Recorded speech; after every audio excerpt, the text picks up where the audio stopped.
doesn't mean what we will say, see. If we have to debate in the end of this presentation. Each one of you to don't hesitate to. No, but no, so,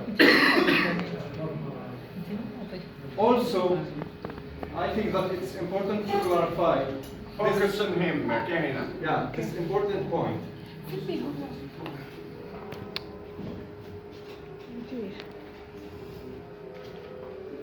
Present this topic doesn't mean systematically that I understood well what John C. Maxwell is talking about, and that doesn't mean that I'm applying this principles properly.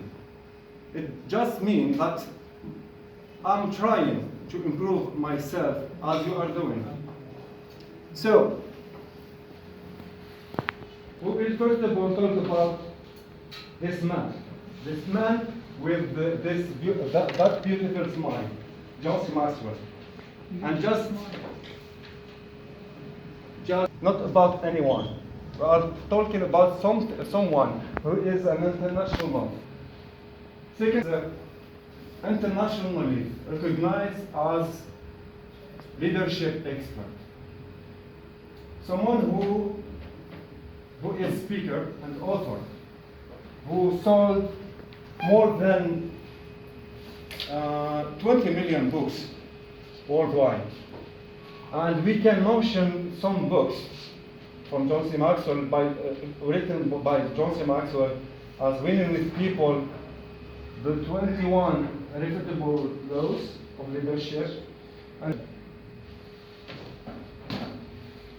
we are also talking about someone who is at the head of an organization which has trained more than 3 million worldwide.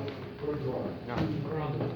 And he is a person who is speaking regularly to more 500 companies, and we are not talking about any companies, because he is talking. We are talking here about some company who are on the size of West Point, also ambassador and leaders who occupy high position in the government.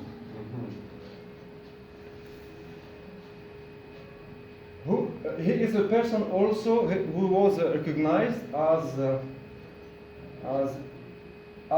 person who influenced all people through all people around the world with his way of thinking about leadership and relationship. Suppose discussing the 200 books of John C. Maxwell has written by just titled Winning with People. And we have to know what are the reasons or the objective behind this book. According to John C. Maxwell, there are 7 of 10 people who lose their job because their personality conflict. It's also a relationship issue. According to him also, there is some reasons, some causes. The first one is selfishness. Some people are so selfish, are so focusing on themselves, and they are forgetting the others around them. They forgetting their people. They forgetting that they have to focus on others also, and they don't consider that others have needs, have objectives in life. So they focus only in themselves, and that makes problems. Some people are suffering from a form of arrogance. They have this complex or superiority complex, I will say. They see, they underestimate people, and they haven't this, I will say, teachable attitude. They don't have this willingness to approach people in order to learn something from them. There is also kind of people who have this lack of confidence.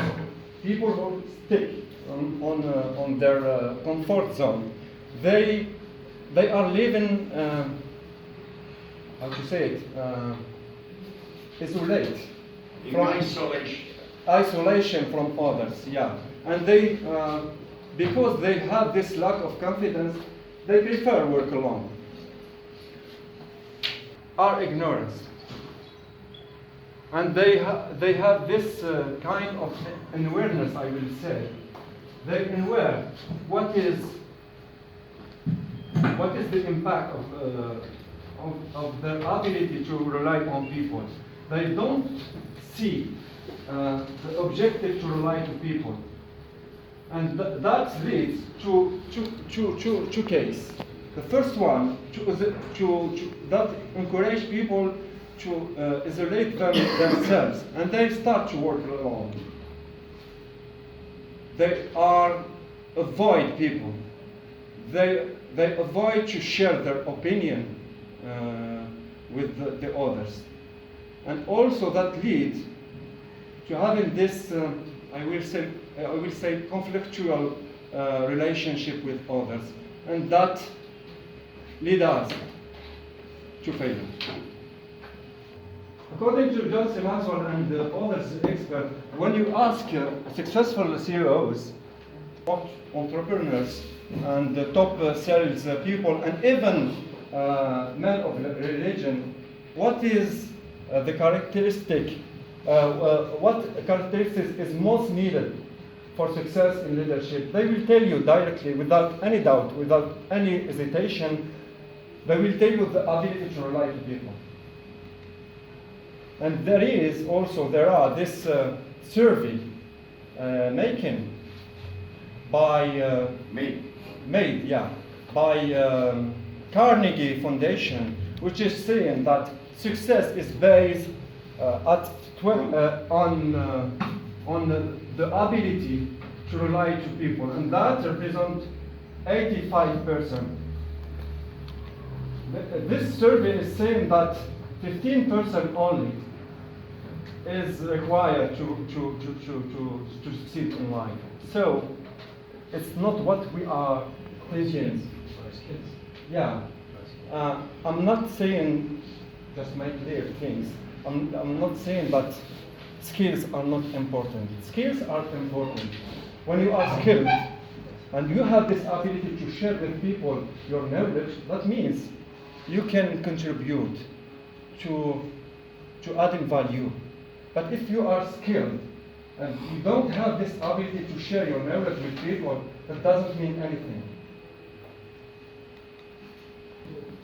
We cannot talk about winning with people without talking about this law called by or named by John Maxwell the law of significance.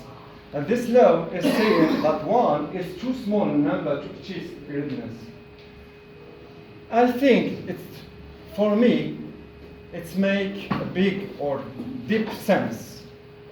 Because if we rely on our experience, we have the tendency to think and to believe that there is some people who achieve something great without working with people. But if we observe deeply these people, if we were interested on their environment, we will just remark that there is some successful people who succeed in life, but they didn't succeed alone. There is somewhere a person or people who help them to succeed. Well, John Maxwell has divided his book around 5 big questions. And there are also several principles. And that's what we will try to develop together today. So I will not present all the book because that needs maybe 3 or 4 hours. We will just focus on the first part, which is readiness. Let's just 5 questions. The first level is readiness, or the first chapter in this book entitled Winning with People is readiness. And the question is, are we prepared for relationship? The second chapter, it's about connection. And the question all of us, we have to ask, no, the formulation is not, all of us, we should ask, it's, are we willing to focus on others? Trust is the third chapter. And trust is saying, can we build mutual trust? The fourth one is investment. Are we willing to invest in others? Are we willing to quit this habit to focus on ourselves and focusing to others? That is the real question. And there is the last one, which is synergy. Can we create a win-win relationship? That means that each party have to find his interest. Okay, this principle, according to Maxwell, will help us just if we, on one condition, I will say, if we have this attitude to take a responsibility, to apply it, but because understanding the principle to change ourselves and take a responsibility to embrace the change doesn't mean anything.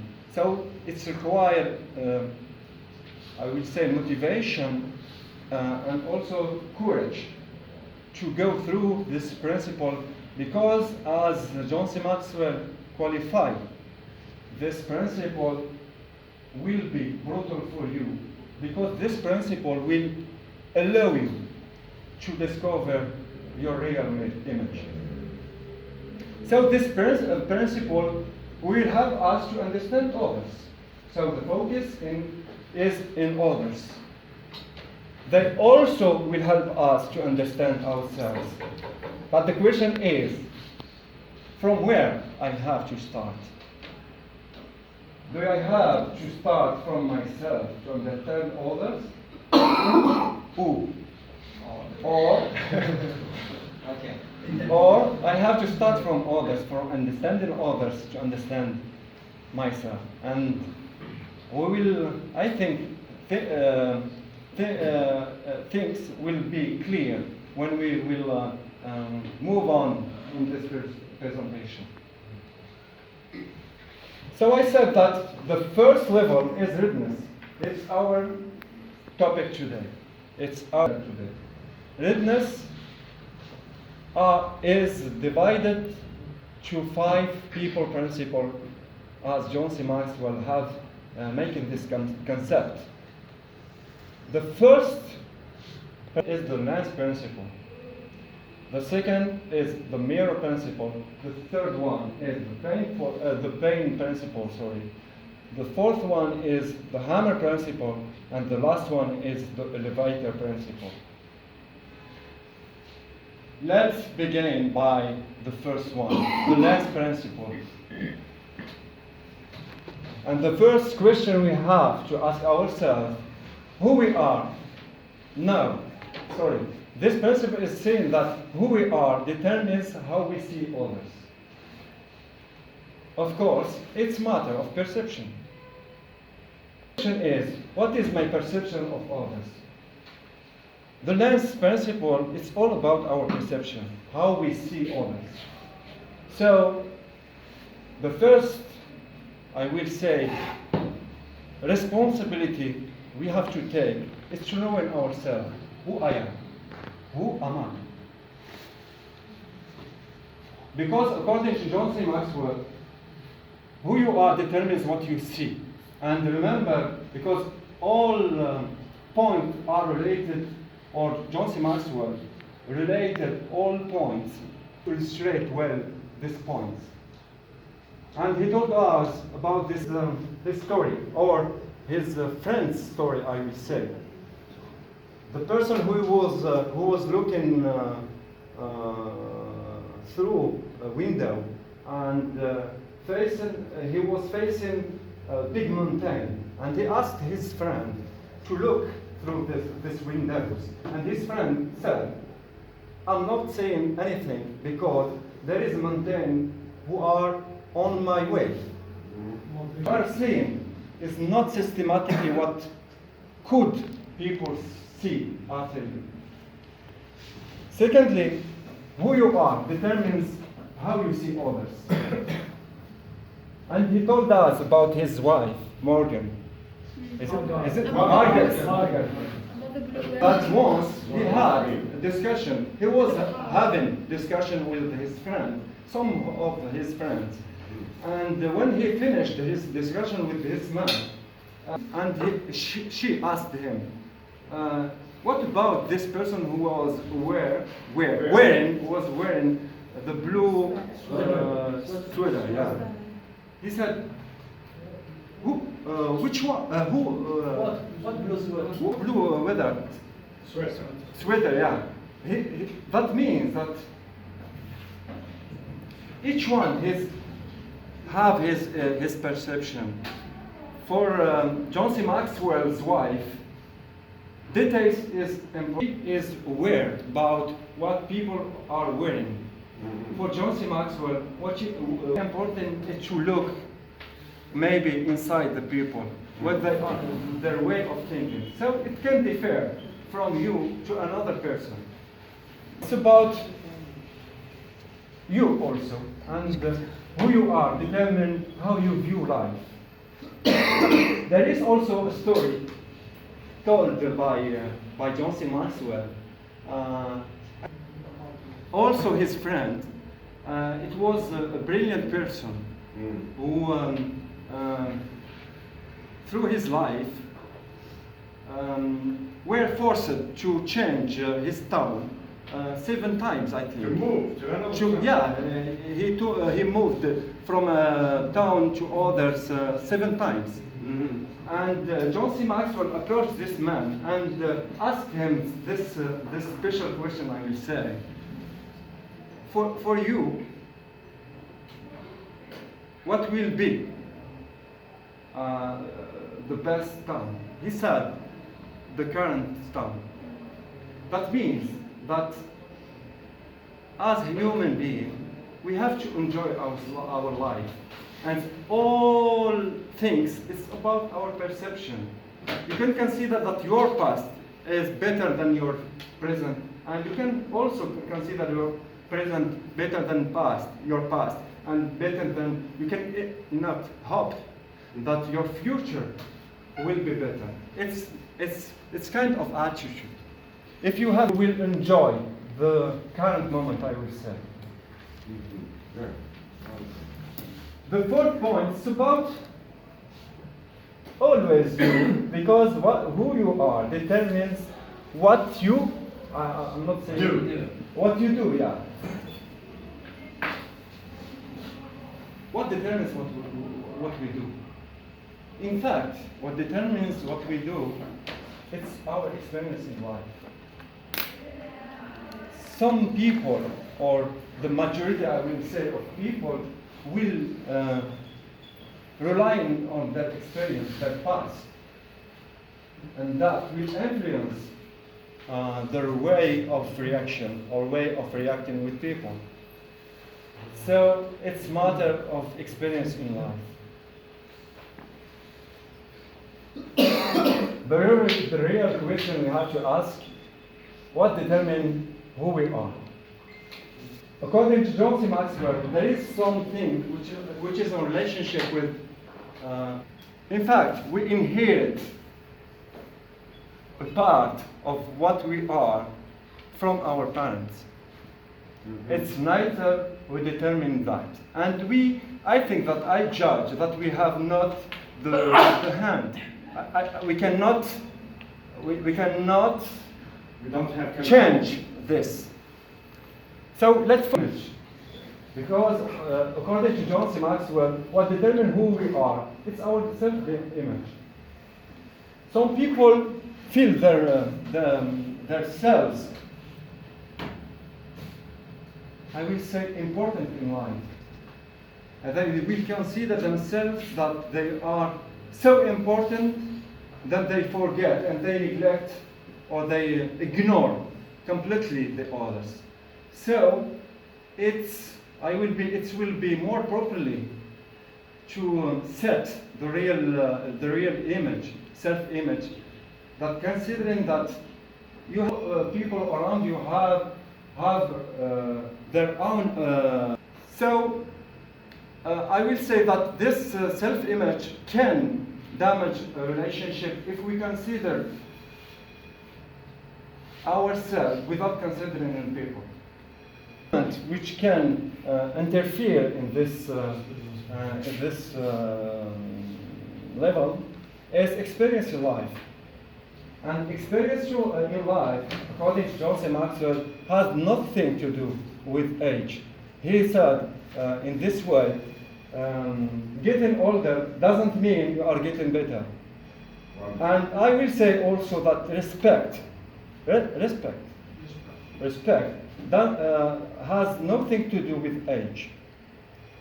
As human beings, we have to respect those who are older than us, and also we have the duty to respect who are younger than us.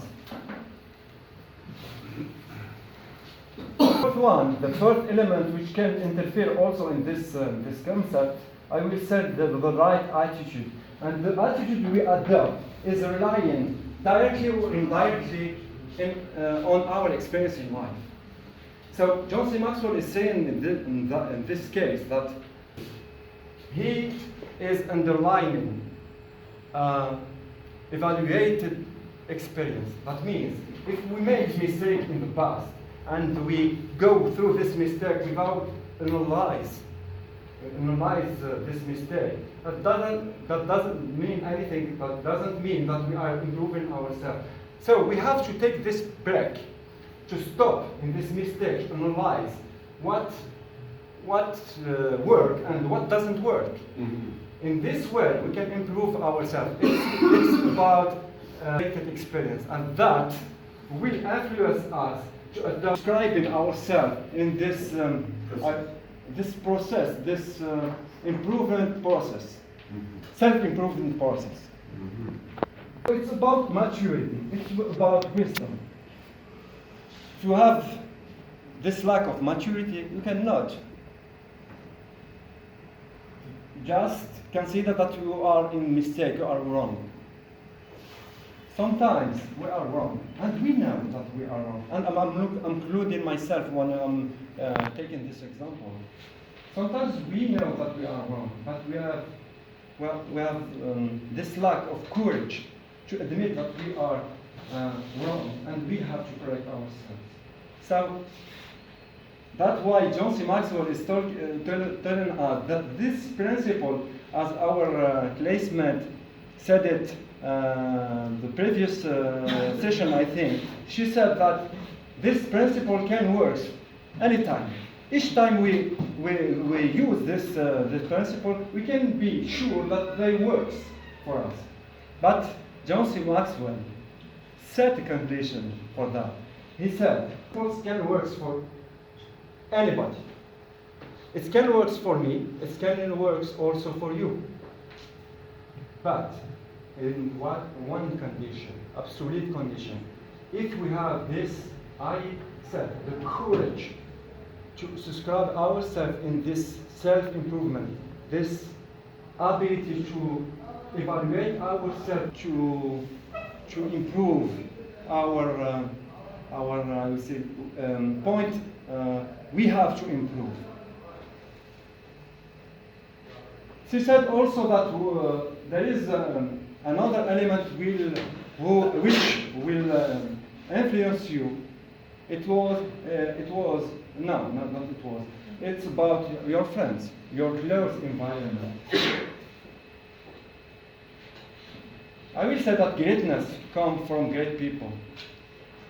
And if we want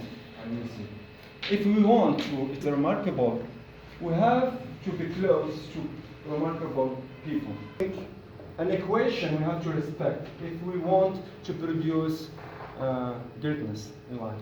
Also, positive people will influence you positively, and negative people, if you choose people who are choose as friends, people who are negative, they will influence you negatively, and the contrary is valid also. So it's a matter of choosing. It is about also the mirror test. And the mirror test is saying the first person we must examine is ourselves. The big mistake we fall in is to start to examine the others, to make a judgment, to try to understand others. So, if we miss this important step, we will be wrong in our process, and that don't allow us to achieve our goals.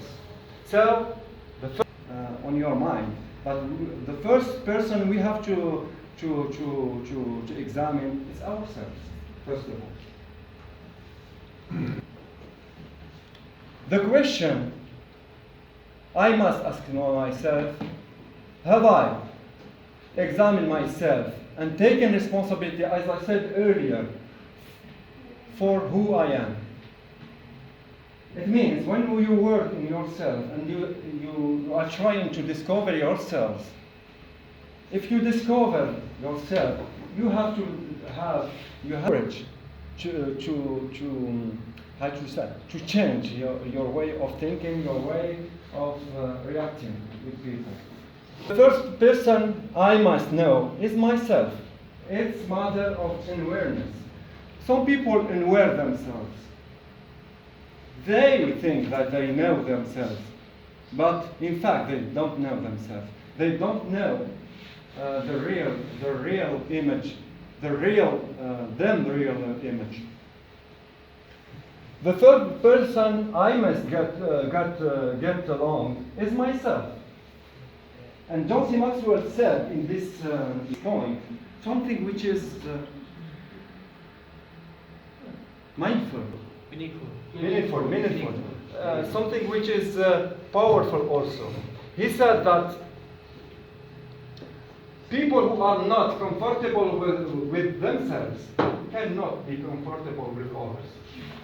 So if you are uncomfortable with yourself, how could you make something worthy, something great, something positive? You cannot give what you don't have. It's about what caused me problem. And also he said a strong statement here, or it was quotation, I think. He said that coping with difficult people is difficult. It's always difficult, especially when difficult person is coming to be me. Happens to be you. It's happened to be me. Company. Dylan. Yeah, copying or Dylan. So working with research is tough, which is not that easy. A difficult person happens to be you. Maybe the person who is producing these difficulties it happens to be you, and you are not aware about that you are the problem. The point. It's about how to change our image and how to, I would say, how to how to start this self-improvement. And the last one, it's about, sorry, because self-responsibility. The self-responsibility, and I think that we explained that the first one, if you focus on yourself and you start this process of self-improvement, you will systematically, you will forget to focus on others, the weaknesses of others, and you just focus on your weaknesses. So it's just having I will say the right, the beginning, start, to know that all of these are others. In a third, I will say, principle, which is the pain principle. And he is saying, hurting people hurt people, and they are easily hurt by them. The question I must ask myself, do I hurt people, or am I too easily hurt by them? And it's a question which require deep thinking. We can consider that we are hurting. We are hurt, but also hurt by people. Maybe it's ourselves who make us in this issue, this problem. It's maybe false perception. It's maybe our emotion who take le dessus. Yeah, our emotion. We become, in any situation, I think that which is for me more important, it should control our emotion. And don't let the situation and our relationship. So we have this responsibility to maturity and this kind of wisdom, to consider that we are talking about subject. We are talking about, we having this personal, I will say, and the mistake we can fall in as human beings is to take the issue personally, and we starting to justify ourselves and to adopt this defensive attitude. Defensive attitude, which can damage our relationship. So we have this duty to open our mind and trying to make effort to understand well people. Many hurting people, and we cannot say the contrary. People who will say that there are not. There are no hurting people. There are no hurting people. I will say it's kind of naivety. Naiveness, yeah. They are somewhere naive to consider that hurting people don't exist in our environment. They exist. And we have to deal with that.